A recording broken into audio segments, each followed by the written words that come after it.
So we are very happy that today we have as a speaker for this webinar series, Prof. Uday Sankar Ray,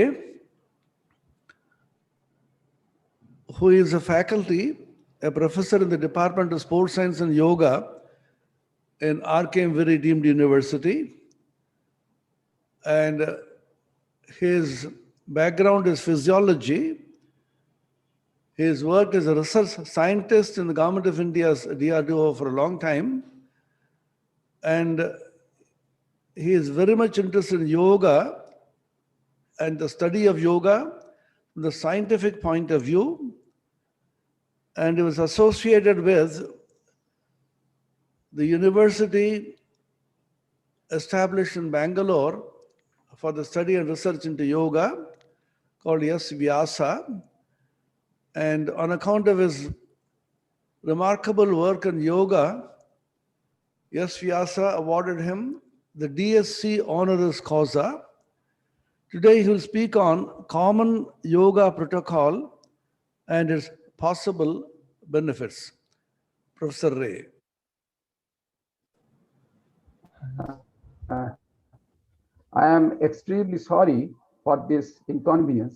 This is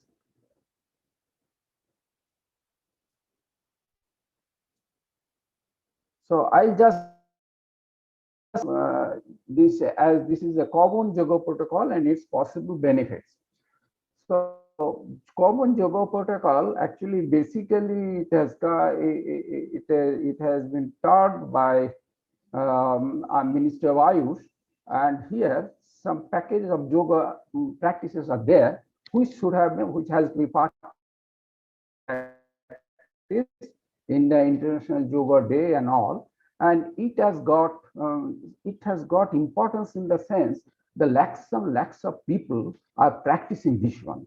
So what are the definitely it is some clean practices are there and which are supposed to be practiced by all ranges of age groups and then occupation, then all this, and irrespective of sexes. So in this one, so can we take it as a model to study the yogic practices, whatever we have seen previously?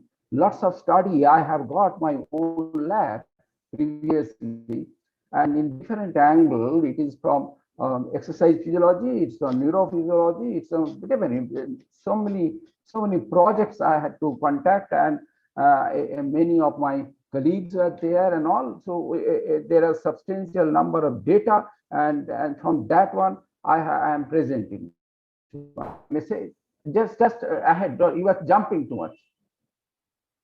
This is the general physiological effects of yoga, and this is the heart rate decreases, blood pressure decreases, respiratory decreases, and we tell an autonomic nervous responses, and these gets little bit subdued. And yoga, the main message of yoga, and what are the main effects of yoga is that it reflects on our arousal. It is optimum. It is optimum arousal. It is there. Optimum arousal means we can do if we function efficiently. That is, that becomes eustress type of thing. It is being called eustress. There is good stress. But if it is hyperreactive, in that case, your efficiency goes down. So all these reflections comes into this one. Then orthostatic tolerance is there. If you stand for a continuous long time, then you get reeling. Particularly your old age group, it is very important. So yoga brings out that balance. Then cold pressure response, if you subject the subjects, if you expose them to very cold stress, then there is a pressure response is there, reaction is too much. In that case, yoga, what it does, it subdues, but whatever is required, it does that one.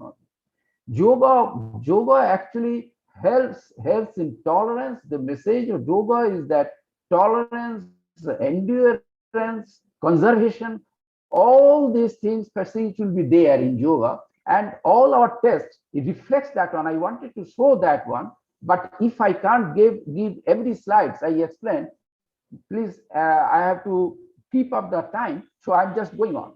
These biochemical changes, this also gives that the same, it is a conservation of energy and conservation of utilizing your biochemical resources, that is there. And all this, and that helps in your lifestyle related diseases. It is being managed in that way. The next slide, please. Next slide, please. This is the oxidative stress. This is the the oxidative stress actually, this stress in that one, if you lot of oxygen, if it is being used, and there is a free radical generation that is got. So Professor Ray, hello. Professor Ray, you can take 15-20 minutes extra time. You can take 15 to 20 minutes extra time. Okay, thank you, sir. This is called injury time. Injury time in football. Thank you. Okay. So I was hurrying up. So this is the oxidative stress. That is the actually it came that previously we used to know stress and all. This actually this discoveries came nitric oxide and all this that used with for oxidative stress management in military. It was being used. Then he says, if your oxygen consumption unnecessary, if it goes up, in that case there is your superoxide is being called, and that is being managed by different enzymes and in the body and chemicals that manages that one, and that is being reflected. And what we did, we gave maximal exercise to subjects, and what we saw after doing yogic training, that these responses different. This is the end product. That means lot of exhaustion. If it is there, in that case, naturally oxidative stress is more. It is manually at dialdehyde level, it increases, but that goes on yogic practitioners. If they show there is reduction, then positivity, what is that? Glutathione, which manages that one, it increases. Then related all enzymes, those actually help in the recovery of the glutathione. Glutathione actually helps in it is antioxidant type. It oxidative.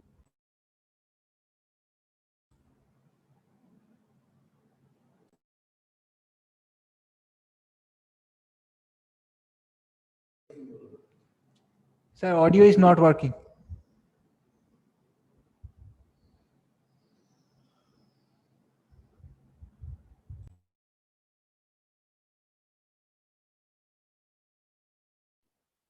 This is the one. This is the effect of yogic practices on predicted aerobic capacity and role of yoga breathing maneuvers. This one of my research scholar he did, and this is a PhD work. In this one, it is already published. In this one, this is the research for this product in the first one paper we could get in this RKMVERI in this institute. Here we see the main findings of this one. What is that? It improves. See, up to baseline to 6th week, we get yogic asanas, they are doing more. But beyond the 6th week onwards, they slowly increased the yogic breathing maneuvers. Kapalbhati, then Nadi Shodhan Pranayama and Brahmani and all these things, they increased. In that one, they didn't do that much yogic asanas. See, in that one, this further improvement in yoga in aerobic capacity. Surprisingly, it has happened. And we have taken their basal heart rate and the respiratory rate in the morning. Those are also, they reduced. See, main thing is that I just yoga, the hallmark of yogic practices and your physiological parameters is imprints, is laid over the heart rate, very simple parameter, heart rate, respiratory rate, and all. In morning, we took that. Hello? Hello? Yes, sir, you can continue now. Now, next slide you come. Next slide you come. Suggested lifestyle modification in stressful manner. See, one is there in any exercise. This very important slide. Strengthening immunity through healthy lifestyle practices. Recommendations for lifestyle intervention in the management of COVID-19. One thing, it is not only in COVID-19, this type of infection raise your immunity, body immunity is built up by, it helps, moderate exercise helps to improve your this immunity. This is the famous J-curve. It is there already, but some group of people, they're adapted with that one. Already this pattern is there in any infection risks. A yoga, if you do moderate exercise, what infection risk reduces 40 to 50%. If you do moderate exercise, but if you do heavy exercise, if it is heavy exercise, in that case it increases 2 to 6-fold.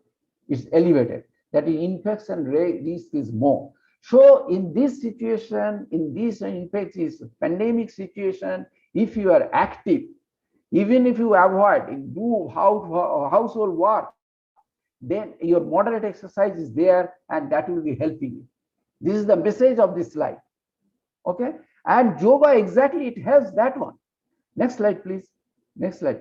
See what happens. Engage in moderate intensity. This has been suggested. It's very international committee. They engage in moderate intensity aerobic physical exercise. They are not taking our yoga, brisk walk, dance, and all these things, so on and so forth, plus resistance exercises. Like resistance exercise, yoga has such a pattern. Asanas have got certain components. So this, if somebody do 2 to 3 times per week for non-consecutive days, also they can accrue this benefit. And exercise caution with patients in moderate stage of COVID-19 who may be breathless in exertion. They may not do that one. Then consider relaxation techniques such as deep breathing, meditation, yoga, tai chi, so on and so forth. But here yoga is there. I am speaking about yoga. Then yoga gives positive psychology. Psychology, it improves. So that one, yoga helps in the sleep. You see this Sudarshan Kriya and all I've seen, I myself have seen this rapid breathing, and if you do, and nighttime very quiet, good sleep is there, then restorative sleep is very important. It is there every night, one goal. Of course, one should not get into the tobacco products and all these things, harmful substances. One should not get habituated to that one. Next slide, please. Then psychological effects of yoga. It is a yoga this is a very old thing. Learning ability increases, concentration improves, anxiety and depression reduces, vigilance level improves, mental well-being improves, and these are all very good works are there. And psychological, lot of this positive psychology and all these yogic practices helps in that way. Okay, next one. Next slide, please. Next slide, please. This year's yoga, previous one, you need not take that. This year's focal theme of International Yoga Day was the well-being. So this mental well-being, I just kept this one because we studied in this one. This is a published work. In this one, what is mental well-being increases by yogic practices. The yogic practices, it may not be like this yoga protocol that is in these guys, but what protocol we have followed, it is not that much difference, but some asanas and pranayamas and some other mudras are there, it is there. But in a sense is that yogic practices improves this well-being. These simple psychological tests are there, and this yoga group, this beautifully what it did, 5 months yoga, this 10 months practice, what it is, up to 5 months this yoga group, throughout the yoga group, this yoga practice. But control group, they should not mind. These are students. They should not mind. We are losing something. So what we did, after 6 months onwards, we gave them again the yogic practices. Here also we see increase, and here also is increase. But when they are not doing yoga, then there is no increase. There is no increase in mental well-being. Next slide, please. Next slide, please. This is our laboratory setup of meditation and yoga practices. This is very humble setup, but we had very good equipment. Online recording, I have got still those recordings, online recordings of cardiovascular, respiratory, and all these things. Next slide, please. Next slide, please. This is the auditory mid-latency response of auditory evoked potential. You know, EEG as such is a spontaneous brain activity. Whatever is coming in the brain, we see different waves. Electrode EEG, we see all these EEG waves. But this difference between evoked potential and this EEG also, this is also EEG. But here, what is happening? With respect to some sensory stimulus, you get in different portions of the brain, different synaptic junction, right for, this is auditory evoked potential, from right for cochlear nerve to different stages. All these synaptic junctions is go through, and these beautiful recordings comes, and this one usually this ENT specialists and all they require, because if there is auditory nerve damage or internal, if any other problem is there, to detect that one. This is the very what is called this. It is the functional aspect of auditory if the derangement is there. It is being used, but here we did in a lot of people have used, and in that one, what you see. Next slide, please. This is the latency. This is the latency, and this is amplitude. Here, amplitude goes up by yoga, and latency reduces, that is, it becomes faster. Next slide, please. Next slide, please. This is the one. We have got the yoga proficients people, 4 years experience they have in yoga practice. They are not hi-fi yoga practitioners, only yoga instructors. They are another group was more than 4 years. They are doing 8 years, 10 years, and so what we saw is that their latency, that it was more faster. As this is the yoga 1, yoga 2, yoga 3, almost how we did 11 months yoga practice, we get them. This is the control group. Mid, we don't have record, but yoga group, control group doesn't show that much change, but yoga group progressively show reduction in the latency. These are very reproducible data, and literature is also there in that one, but we have shown in this one, the proficient and all, we just compared with the persons who are not so-called yogis. That is the beauty of this one. Okay, then we may not have shown the latency, but this all the stages we see what is happening. This amplitude increases. That means synaptic junctions, different synaptic junctions. That neural recruitment is better. It becomes better. It becomes more powerful. This is the one, and this is the left ear and right ear that has been seen, and this is the one. Next one. This is the mid latency response. It is being called, and it is the mesencephalic region. It is more reflection is there. We have seen AVR, auditory brainstem response. There we have not been seen, but if it is latency, this your frequency, this toward this range, if it is adjusted, if it is 150 millisecond after within that giving the click, it is being recorded, and it is in the mesencephalic area. Most of this it is there for mesencephalic area, hypothalamus, those are situated. So this indirect reflection is there. More this neural development or neural plasticity has got role, and it happens yogi. This is the ordinary yoga practitioners. Ordinary, I'm not telling hi-fi yoga people. We have seen this one, and there are other reports are there are publications are there, other people are also there. But in this case, we have compared with common man and on these yoga proficients like that. Next one, please. Next one, please. Next one, another thing. This is interesting study. In this one, see, GSR-based vigilance control system test during yoga practice.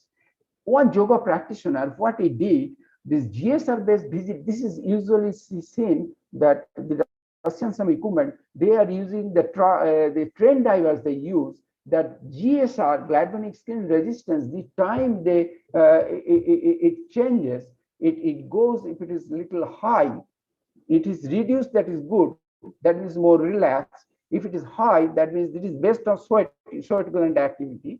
So if it is more, in that case, conductivity, it goes up, the resistance goes down. Please come to next slide, please. This is the yoga.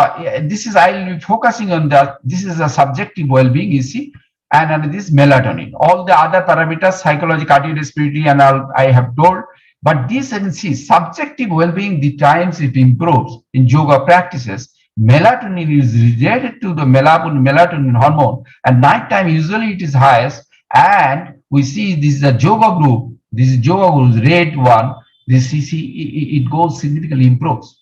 The melatonin, that's very important hormone. It gives in yoga, this meditation, it helps to improve this one. So we saw this one. This is the before, this is the after yoga, this is one, and this is the before yoga, this is the green one.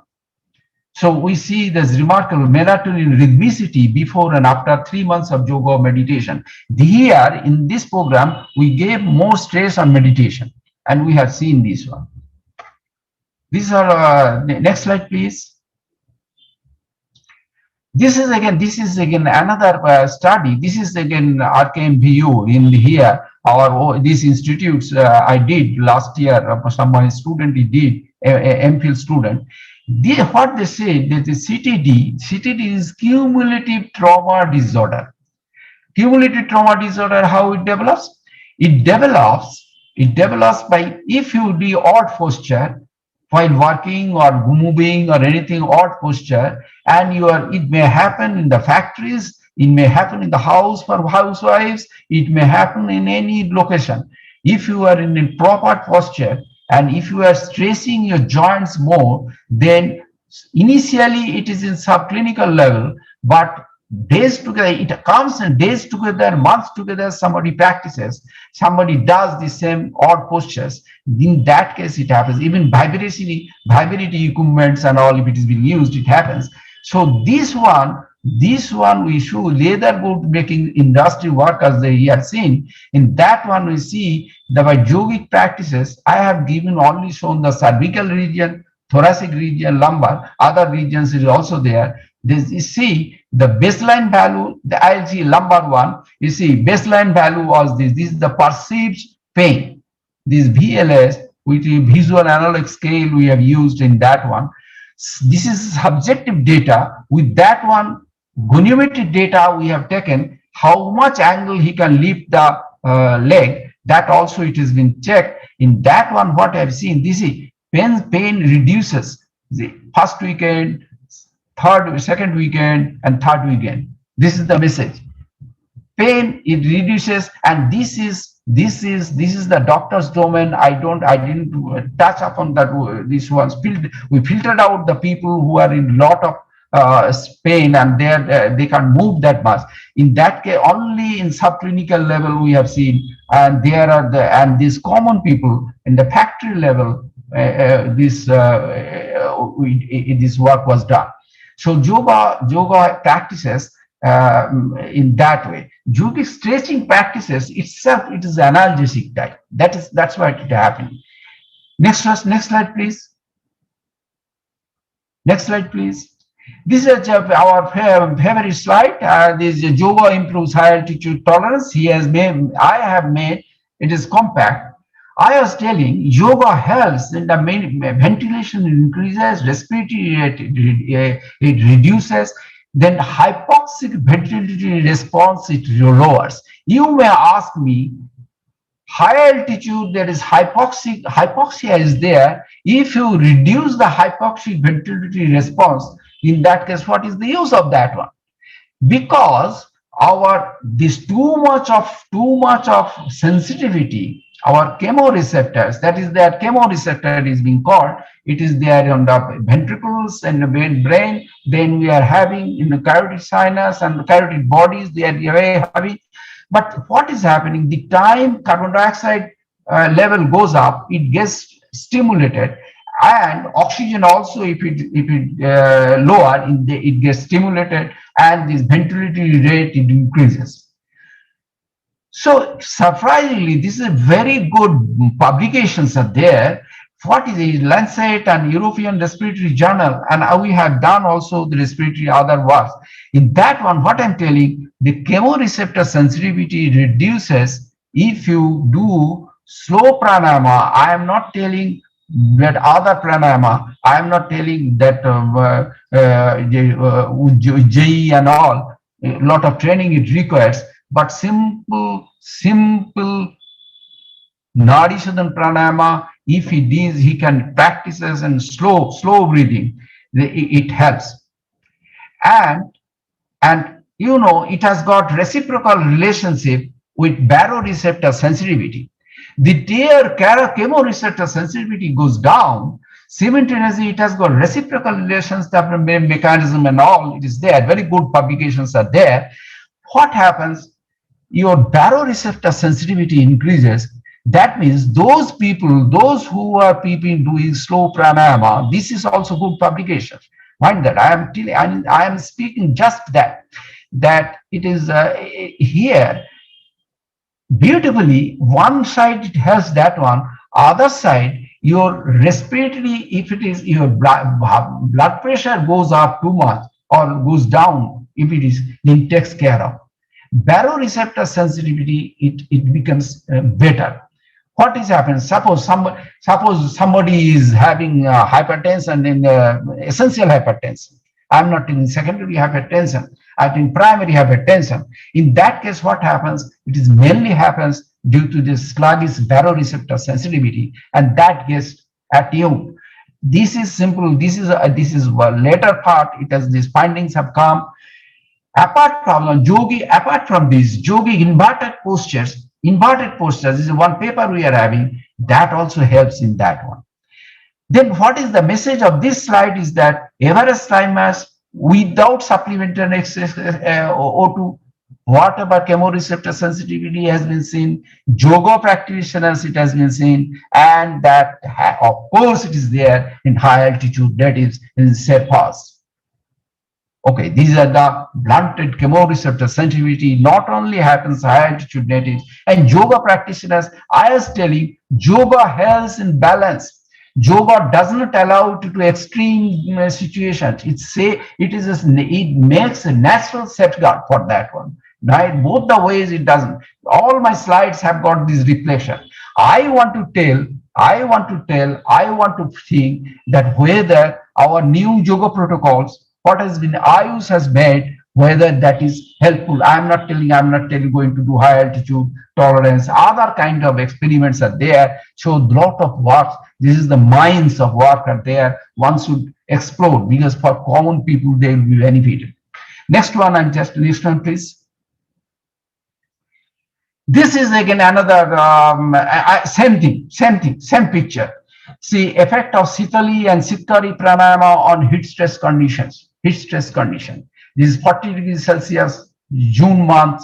One of my one of my colleague, he was doing MPhil work. That time he did the 78% humidity, WEGT. This is our environmental physiologist, and all that we use this type of parameters. Everybody can understand this is integrated. It integrates all the parameters and gives the value. And based on that, stress we determine. We don't rely on this dry valve and humidity. We integrate the globe temperature and all these things. That is there. In this one message of this slide, what is that? We have put this same group of subjects. They are yoga practitioners. They are doing our students, yoga practitioners. We are together. They are doing practice. In their case, we have given first set. In the 1 hour, we expose them this temperature, and their sweat loss was there. There is sweat loss due to heat stress. Sweat loss was due to without cooling breath, means without Sitali and Sitkari pranayama, they did this one, and with Sitali Sitkari pranayama, they did this one. This yoga protocol, what has been devised, our masters, I saw they have not put the Sitkari, but they have given Sitali, and beautifully that also, if our common people practices that one according to the people situation, at least they have learned, and that according to requirement they can use that one. And what is that? One side, sweat loss is managed, sweat loss is given. This sweat loss is not that much as compared to this. But other side, we see thirst sensation is also reducing. This is the yoga group. This is a group who is doing the Sitali Prayar, Sitali and Sitkari Pranayama. It has really the sensation. This is the sensation, thirst level, it reduces. What is happening? Cool breeze goes inside, your coating of saliva is there, and the latent heat, while passing through that, latent heat is taken, it gets cool down, mouth cavity and this tongue and all, and that there is a glossopharyngeal nerve. It goes, this sensory nerve, one of the 10 cranial nerves. It goes to the brain, and it, through negative feedback, it suppresses the thirst sensation. One side it does this one, other side what it does, other side is it sweat gland activity, it reduces, it subdues, because what is happening further, the fellow may be having greater stress later on, or later duration, he may be having greater stress. In that case, it will help to him. In that case, it will help. And that means up to in this temperature range, what we have seen, this mass duration, at this pranayama is helping them to conserve body water. And because body water depletion is a lot of dehydration, and that is again catastrophic action. Okay, this is the thing. So yoga beautifully places, and it does. Everywhere we see, everywhere yoga is the balance. Yoga tries to conserve energy. Yoga conserves to your resources in the body whenever it is required in particular situations. Yoga gives emergency signals also. It happens actually. Yogis, what I feel, yogis can stress themselves particular one, but after beyond that, if somebody goes for normal people, that much is required. One need a risk for so many things. Next slide, please. Then at last is yoga in the management of stress, lifestyle related disorders, all are established one. This essential hypertension can be managed, coronary heart artery disease can be managed. This managed means to a certain extent. I'm telling again that that wording from the wording as it is given by yoga, the IUC department they made, that one that issued medical advice and all. I at least I tell in the preclinical stage, all this can be practiced, and one can get benefit out of it. Diabetes also. Not I don't take risk for type 1 diabetes. I take type 2 diabetes. This insulin independent this diabetes. Irritable bowel syndrome, very common one. Then skeletal muscular diseases are one of that one. I saw one study we showed the CTD, cumulative tower disorder, and related pains. Asthma, of course, it is there. Asthma is not curable, but yoga breathing maneuvers beautifully. They can, I am showing you that chemoreceptor sensitivity, it reduces. So these asthma people, due to the want of air, they do that one. If it is slightly sensitivity is reduced, in that case, they don't struggle for that much. It happens. And there are surgeons, sometimes it is too much asthmatic attacks and too much that horrible situation comes, they operate those things. That actually they say they are this baroreceptive sensitivity where this concerned nerves. So I am not telling that kind. I think this minimal asthma is not possible to manage. Manage means full cure, it is not possible. But at asthmatic attacks, spasms and all, it can be regulated in a better way. Then depression, of course, these are all established one. Depression nowadays, depression, schizophrenia, epilepsy also partially, post-traumatic stress syndrome. These lot of experiments has been done, like the cyclone, like this, we see Amphan and all. You see Sundarban, this area, these people are having this traumatized. They are I know they may not be having that luxury of doing yoga practices in that time, and we may not be daring to do, but it can be selectively taken out people, those who are too much prone to this kind of stress, and there they can be administered some yogic practices to see whether it is relief. After all, partial relief, if somebody gets, that is a great relief. If in case of family bereavement, there also it happens. There also it is required. If somebody does this yoga protocol, what has been devised, if it is these are successful here, so I'll be understanding it for a huge population. If it is as they are learning, that will they will be benefited, and I hope so. It will be they will be getting benefited. But still, I'm telling. Next slide. Next slide. Next slide, please. So we have done these, most of our mind works are these yogic practices, and my lab studies, all these yoga practices I did, individual yoga practices, cardiorespiratory responses, and all I could do. These virtual slides are there. Next slide, please. Next slide, please. Next slide is development. I didn't tell the cold, actually cold to those slides because this file was not going, so I removed those one because I have decorative, I made some pictures and all, so that was not going, that's why I removed that one. In any case, cold also same thing it happens. In cold exposure, 10 degrees Celsius, we put the subjects in the chamber.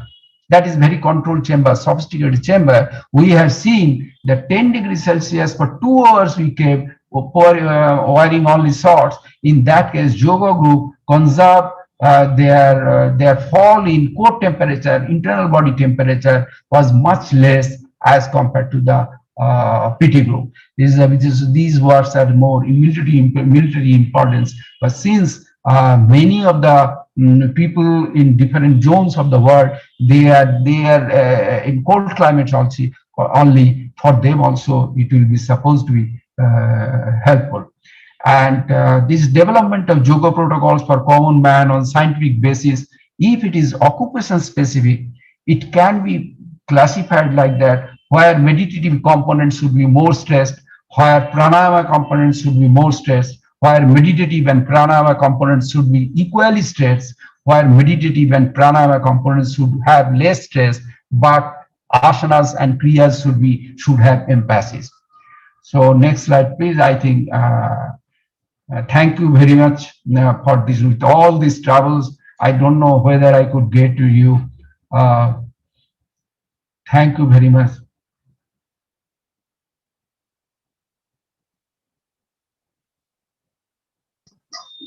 Thank you, Professor Ray. Thank you so much.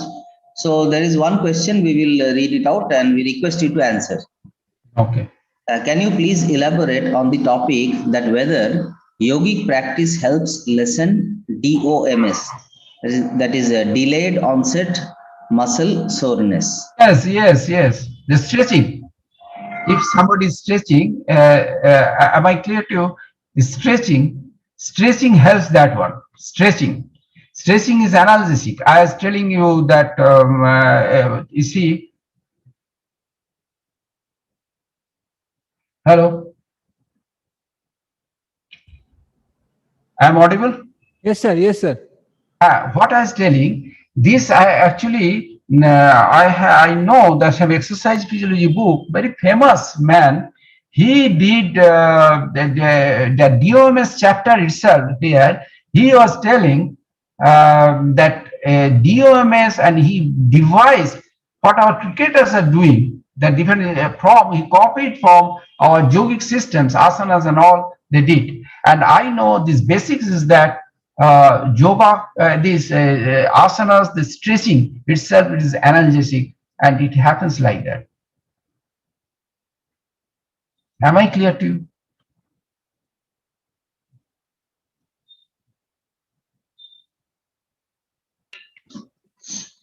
Okay, sir. Thank you. So there are no more questions. So I guess we will end this talk over here.